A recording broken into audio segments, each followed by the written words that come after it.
roundabouts can be confusing and intimidating for many drivers, new or old, but they don't have to be.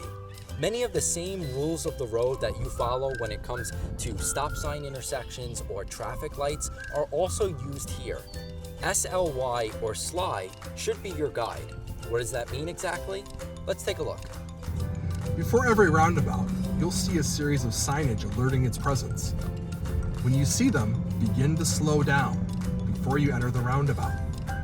The maximum speed you should have before you enter a roundabout is about 15 miles an hour. When you get to the roundabout and the yield sign, look left. If no one's coming on your left, you're free to proceed. That also means you don't have to come to a full stop. While you're in the roundabout, you have the right of way. People should be stopping for you. Again, when you approach the roundabout, look left.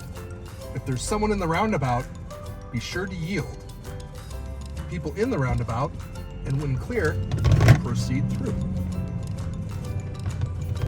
Never stop inside a roundabout. This is one of the biggest causes of crashes. When you approach a multi-lane roundabout, use the same SLY method, but know what direction you're going before you get to the roundabout. Look for signage on the side of the road, above or striped into the road. Lucas County roads are home to over 24 roundabouts. You don't have to be scared. Just go out and practice around our roundabouts in rural areas. And know when used right. Roundabouts save lives, and that's what's most important. Drive safe, Lucas County.